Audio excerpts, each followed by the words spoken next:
Theorem 6.1 हमने पढ़ा, जो कि क्या है, मोस्ट इंपॉर्टेंट चीज है। यस और नो? थ्योरम 6.2 पे आज नजर डालते हैं अपन। थ्योरम 6.1 में कहा गया है कि एक ट्रायंगल के किसी भी साइड, एक ट्रायंगल के किसी भी साइड के पैरेलल एक लाइन खींची जाएगी तो अन्य दो भुजाओं को वो क्या करेगा, प्रपोर्शन में डिवाइड कर देगा या फिर समान अनुपात में विभाजित कर देगा। थ्योरम 6.2 सेम बात है, बट बात पीछे तरफ से कही गई है। यहां बोला गया कि किसी ट्रायंगल के दो भुजाएं, इसी ट्रायंगल की दो भुजाएं, ये वाली और ये वाली, अगर प्रोपोर्शन में डिवाइडेड हैं तो डिवाइड करने वाली जो लाइन होगी वो तीसरी साइड के क्या होगी, पैरेलल होगी। ठीक है, अब इसका यूज कैसे किया जाएगा, तो मैं इसमें नाम देता हूं A B C D E. यहां बोला गया था कि डीसी के पैरेलल अगर मैं बीसी ड्रॉ करता हूं, ई हो जाएगा, डीई के पैरेलल बीसी अगर मैं लाइन ड्रॉ करता हूं तो बाकी की दो साइड से, जैसे ए डी और डी बी, इक्वल हो जाएगा ए ई और ई सी के। ठीक, पहले ये कहा गया है फिर ये कहा गया है। इस वाली स्थिति में आएंगे A B C D E. इसमें बोला है कि अगर लाइंस प्रोपोर्शन में डिवाइडेड है, मतलब सेम रेशियो में डिवाइड है, ए डी अपॉन में डी बी और ए ई अपॉन में ई सी, यदि ऐसा है तब जो लाइन डिवाइड कर रही है डीई, पैरेलल हो जाएगा किसके, बीसी के। ठीक है, यहां हमने पैरेलल से शुरू किया, प्रोपोर्शन पे खत्म किया। यहां प्रोपोर्शन से शुरू किया, पैरेलल पे, यहां समांतर से शुरू किया, समान अनुपात पे खत्म किया, यहां समान अनुपात से शुरू किया, समांतर पे खत्म किया। तो हुआ कि नहीं ये इसका रिवर्स? यस और नो? कोई डाउट किसी को, है ना? अब इनका यूज कैसे होगा, जहां पर आपको ये स्थिति पहले देखने को मिलेगी तो आप लगाएंगे 6.1, जहां आपको ये स्थिति पहले देखने को मिलेगी वहां आप लगाएंगे 6.2। कोई डाउट किसी को? ठीक,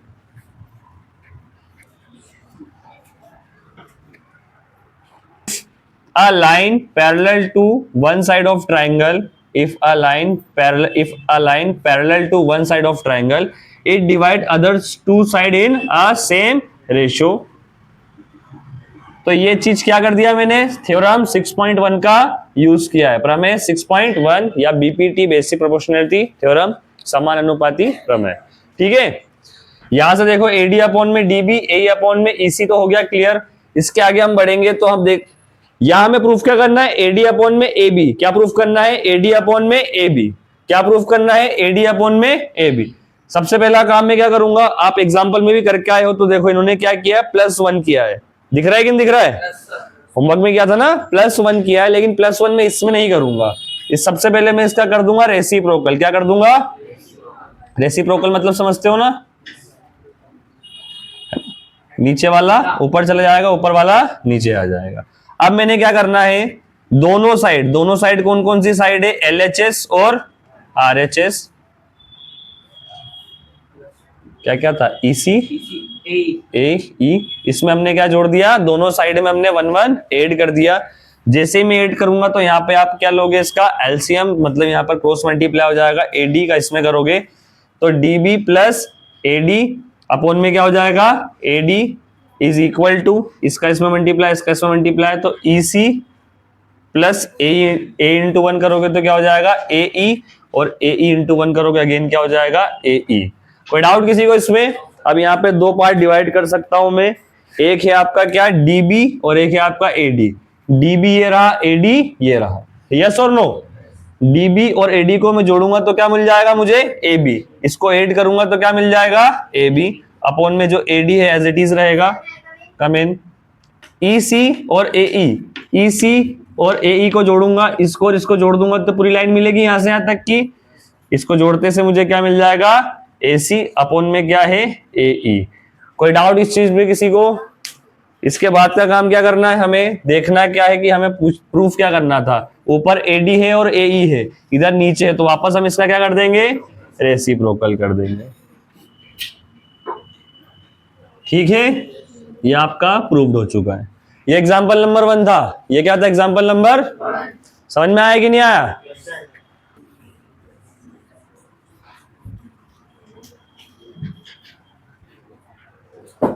एग्जाम्पल नंबर 2 में बोला है ABCD एक ट्रेपेजियम है। क्या है? ABCD क्या है? ट्रेपेजियम है। और ट्रेपेजियम नाम सुन के याद होना चाहिए, जिसकी दो साइड आपस में क्या होती है? पैरेलल। वही क्या होता है? ट्रेपेजियम होता है। With AB parallel to CD या फिर DC दिया हुआ इन्होंने। And EF are the point on non parallel side. सीधे बैठ, बाहर निकाल दूंगा क्लास से अगर तिरछा भी दिख गया मुझे तो। यहां से इसको कनेक्ट कर देंगे, ठीक है। नॉन पैरेलल साइड पे दो बिंदु है E और F, ठीक है। इस प्रकार से सॉरी AD और BC पर respectively such that EF parallel to AB। EF AB के क्या है? पैरेलल। EF AB के क्या है? पैरेलल। EF AB के क्या है? पैरेलल। क्योंकि ये साइड पैरेलल ट्रेपेजियम के वजह से है। ये साइड दो बिंदु इस प्रकार से कि ये दोनों क्या है? पैरेलल। ये दो चीज उन्होंने दे रखी है। सवाल में हमें क्या प्रूफ करना है? हमें बस इतना सा बताना है कि AE अपॉन में ED, AE अपॉन में ED, AE अपॉन में ED, और उसके बाद क्या है? BF अपॉन में FC, BF अपॉन में FC। AE अपॉन में ED, BF अपॉन में FC। यहां तक समझ में आ गया? सबसे पहला काम हम क्या करेंगे सवाल में? कनेक्ट A टू C, और यहां पर मिड पॉइंट क्या हो जाएगा इसका? G, मतलब इंटरसेक्टिंग पॉइंट क्या हो जाएगा? G। सबसे पहला काम हम यहां से सॉल्व करना स्टार्ट कर रहे हैं। ये हमें प्रूफ करना है, और ये हमें दिया हुआ है, ये हमें प्रूफ करना है। सबसे पहला काम हम करेंगे कंस्ट्रक्शन। इसमें करेंगे हम A को C से ज्वाइन करेंगे। ज्वाइन A टू C, वापस देखो, join A to C and it intersect EF at G। कुछ इस प्रकार से सच दैट A को C से जोड़ना है कुछ इस प्रकार से कि ये EF को G पर क्या कर दे? प्रतिच्छेद कर दे।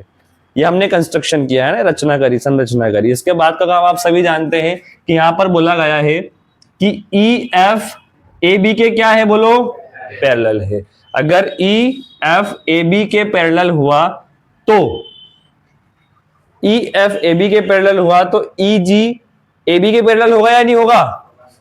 है ना? वापस देखो, EG जो होगा वो AB के पैरेलल होगा या नहीं होगा? बिल्कुल होगा पैरेलल। और AB के अगर पैरेलल है तो AB के पैरेलल दूसरी लाइन क्या है? DC है। क्या है? AB के पैरेलल क्या है? DC। तो यहां से एक बात मुझे क्लियर हो गई कि EG जो है वो DC के भी क्या हो जाएगा? DC के क्या हो जाएगा? पैरेलल। बात खत्म। कोई डाउट किसी को? ठीक। अब मैंने आपको बताया था 6.1 में अगर पहले प्रपोर्शन दिया है तो पहले पैरेलल आएगा फिर क्या आएगा? प्रपोर्शन। पहले पैरेलल आएगा फिर क्या आएगा? प्रपोर्शन। और 6.2 में पहले क्या आएगा? प्रपोर्शन, फिर क्या आएगा? पैरेलल। इतना तो समझ में आता है ना? सही लिख रहा हूं कि नहीं लिख रहा हूं? कि गलत लिखा मैंने? अगर एक लाइन पैरेलल होगी तो अन्य दो भुजाओं को प्रोपोर्शन में डिवाइड करेगी। इसमें था अगर प्रोपोर्शन में होगी तो वो लाइन क्या होगी? पैरेलल होगी। ठीक। अब यहां देखो कि EG DC के क्या है? EG क्या है? DC के है या नहीं है? कोई डाउट है इस चीज में किसी को? आगे बढ़े थोड़ा सा सवाल में। चलिए, जैसे हम आगे बढ़ते हैं सेकंड पार्ट करते हैं। यहां तक तो हमने कंस्ट्रक्शन किया और जो था हमने निकाला। तो आप देखो अगर ये इसके पैरेलल है, तो AE अपॉन में क्या हो जाएगा? ED। AE अपॉन में क्या हो जाएगा? ED। और AG अपॉन में क्या हो जाएगा? EC। AG अपॉन में क्या हो जाएगा? EC। कोई डाउट किसी को? क्या आप लिख सकते हो 6.1 थ्योरम की वजह से हुआ ये, है ना? क्या नहीं, AG अपॉन में ED हुआ ना? AE अपॉन में ED हुआ और AG अपॉन में GC हो गया। ठीक है। और इसको मैं क्या नाम दे दूं? Equation number 1।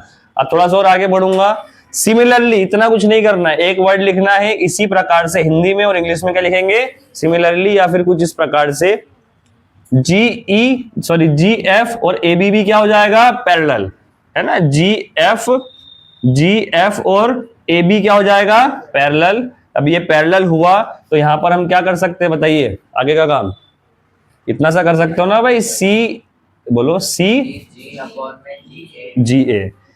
अपॉन में GA और CF अपॉन में FB। कोई डाउट किसी को इस चीज में? क्या इक्वेशन नंबर 2 कर दूं मैं इसको, और अगेन इसमें किसका यूज किया मैंने, थ्योरम 6 पॉइंट। अब यहां से अगर मैं इनको कंपेयर करना स्टार्ट करूं तो ये देखो एजी से ये खत्म हो गया, मतलब ये और ये दोनों सेम है, तो तुलना करने पर ए अपॉन में ईडी और सी एफ अपॉन में एफ बी। तो यहां पर आप कह सकते हो कि दोनों के दोनों प्रोपोर्शन जो हमें सिद्ध करना था वो हमें मिल गया। कोई डाउट किसी को?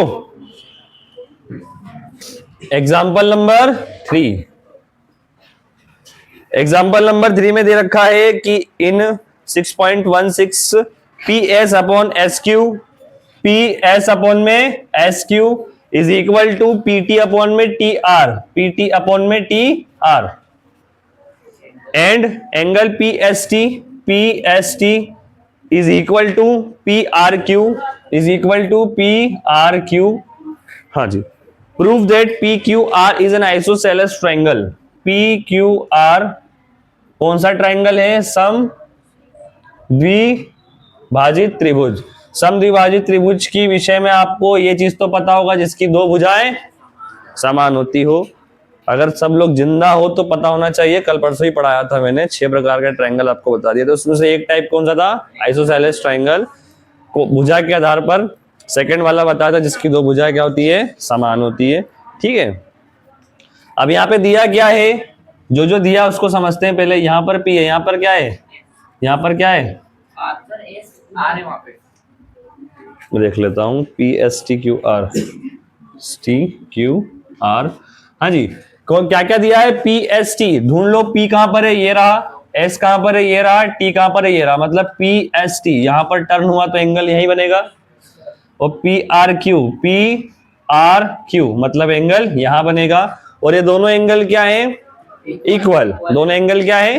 इक्वल है। अगर दोनों एंगल इक्वल है, दोनों एंगल इक्वल है, तो हमें प्रूफ क्या करना है कि एक आइसोसेलेस ट्रायंगल है। सबसे पहला काम हम देखेंगे कि एस टी और क्यू आर क्या ये पैरेलल है क्या?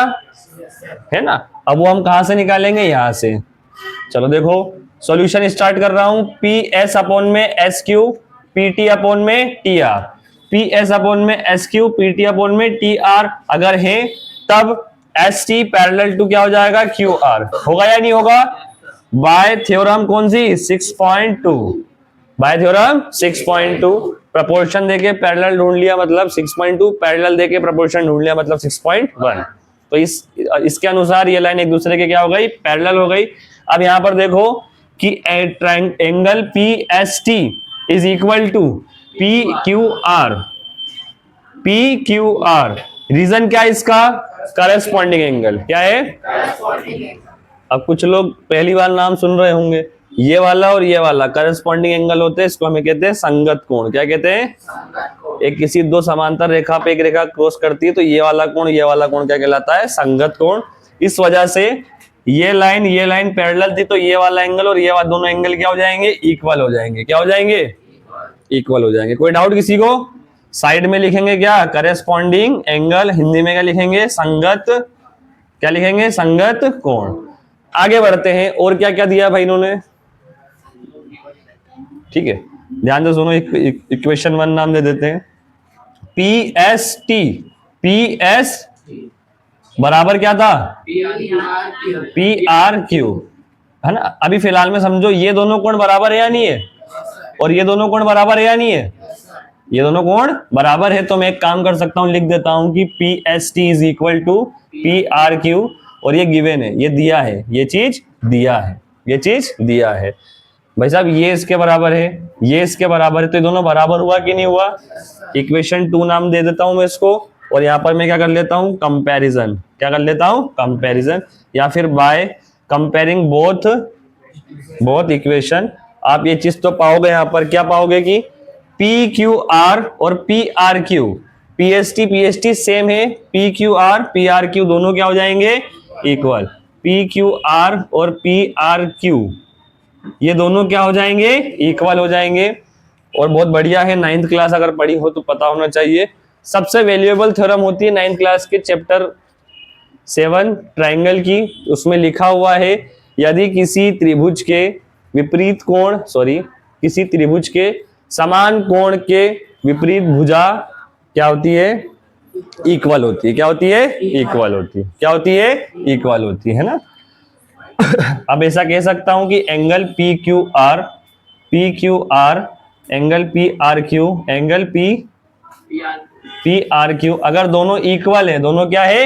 इक्वल है, तो ये ट्राइंगल की दो इक्वल साइड, इक्वल एंगल है, इसके अपोजिट साइड कौन सी है? P R. इसके अपोजिट साइड कौन सी है? P R. और इस एंगल के अपोजिट साइड कौन सी है? P Q. और ये दोनों भी क्या होंगी? इक्वल होंगी। क्या होंगी? इक्वल होंगी। समान कोण की विपरीत भुजाएं बराबर होती है ना। Opposite sides, opposite side of equal angle also equal. विपरीत, समान कोण की विपरीत भुजाएं क्या होती है?